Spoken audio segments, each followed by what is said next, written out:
Good morning, everyone. Welcome to another edition of What's Hot with Sea of Tranquility. I'm your host, Pete Pardo. Today we're going to take a look at a brand new release from a classic band from the 80s who kind of released 3 albums, went away for a long period of time because their guitar player, founding member, joined Whitesnake, then did all sorts of other things for many, many years. Well, here we are in 2020, and Adrian Vandenberg has decided to put back together Vandenberg. So that cover might remind you of their very, very first album, the self-titled album. Well, this is Vandenberg 2020, and it's out now on Mascot Records in this kind of little box set right here, which, as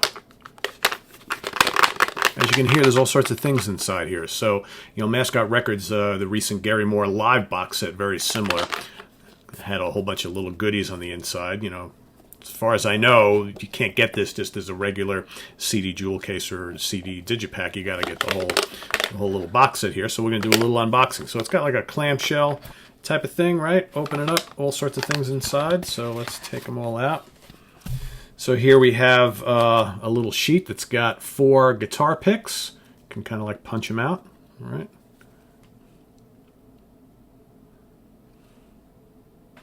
Okay, we've got a couple of drink coasters.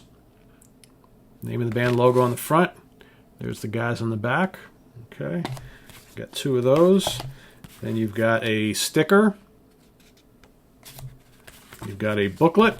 Actually, no, sorry, the booklet's coming. A postcard, in case you wanted to, mail your friends or family a little postcard saying, "Hey, I got the new Vandenberg CD. Woo! Do you care?" Right? And then here we got the CD, okay, digipack, and the booklet. So let's take a little look here. You got all the lyrics as well as the guys in the band. I'm going to talk about them in a second. Okay, it's kind of set up almost like a movie thing, right? It's, pretty cool. So you got Adrian Vandenberg, of course, on electric guitar and acoustic guitar, lead and rhythm. You got Ronnie Romero on vocals. Of course, Ronnie Romero has been playing with Ritchie Blackmore's Rainbow, as well as the Ferryman and a whole bunch of other things. Ronnie's just showing up everywhere. He's kind of like the singer in demand these days, right? You've got a guy named Cohen Hurst on drums and Randy Vander Elsen on bass. So again, there they are right there. And there they are again. So that's the lineup that recorded the album. Don't know if, whenever we get around to any live shows and things like that here in the midst of COVID-19. Not sure what the guys will be doing then. If you go online, like on their Wikipedia page, you can see Brian Tichy and Rudy Sarzo are somehow associated with this new lineup of Vandenberg, but I don't know what that entails, right? Not a lot of information on there. So, how's the album, you might ask? Well, I like it quite a bit. If you're expecting it to sound like those early couple Vandenberg albums, it really doesn't. It really doesn't. What I get when listening to this is kind of like those first couple of Dio albums, mixed with a little bit of the more aggressive and heavy Whitesnake. Okay, 2020, beefy, metallic, heavy metal and hard rock riffing from Vandenberg, some pretty tasty solos. You've got Ronnie Romero's very capable vocals. I mean, he sounds like a mix of like a young Ronnie James Dio mixed with David Coverdale from Whitesnake and Deep Purple. And the music kind of takes on the flavors of both of those bands. And I think that I'm wondering if kind of Adrian, who wrote all the songs, kind of wrote these tunes with that in mind, with the type of style that Ronnie has. But what's really cool about this album, and I just love when this happens, it doesn't happen all the time, is where you put on a record or CD, whatever you want to call it, for the very first time, and something brand new, it's new to you, and from that very first listen, you're already starting to really connect with the songs. And like the choruses are really sticking with you, and then the song finishes, and you still got it kind of going through your head after one listen.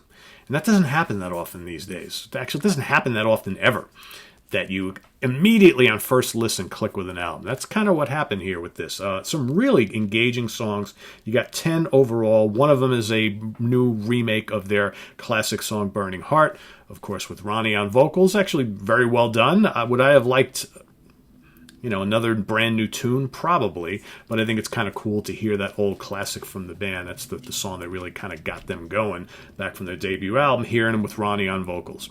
And it's done very well. Adrian plays the solo exact like the original. It's pretty cool. But you got some really like snarling, riff-heavy rockers on here, like Shadows of the Night and Freight Train. Hell or High Water is a really cool tune. Let It Rain is a little bit more of somewhat of a ballad, but it's really, really catchy, and it's got some heft to it, right? You got Ride Like the Wind, another supercharged, heavy bluesy rocker. You got Shout.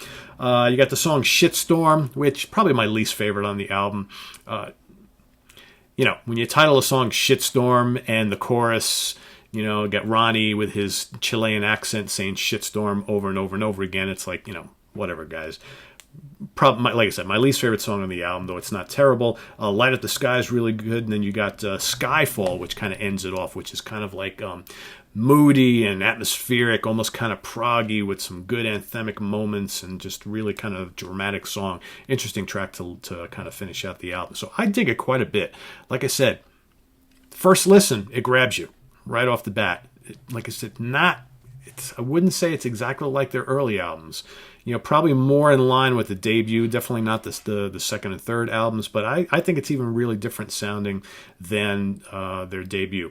It's got kind of more of that real heavy, crunchy, kind of bluesy metal type of style that Adrian's done over the last couple of years with a couple of his other projects. But a couple songs have that Whitesnake feel, like the heavier Whitesnake stuff. A lot of songs kind of feel like the classic Dio band. So I don't know. I dig it. I like the fact that it's a little bit different. It sounds, modern today, but with a couple little nods to the past. I think the production's really good. Ronnie's vocals are excellent, and Adrian's guitar work is quite good. The rest of the band just fills in quite nicely here. So Vandenberg 2020, go check it out. I think it's a keeper. I'm looking forward to listening to it more and more and more here this summer. So it might be one of my go-to albums of this weird 2020, right? 2020, get it? Anyway, visit us on the web at www.seaoftranquility.org. We're on Facebook. We're on Twitter. Of course, we're here on YouTube all the damn time. We'll see you guys tomorrow morning. Martin Popov's on the show. We're going to deep cut dive with the Scorpions. So we'll see you then. Take care. Bye-bye.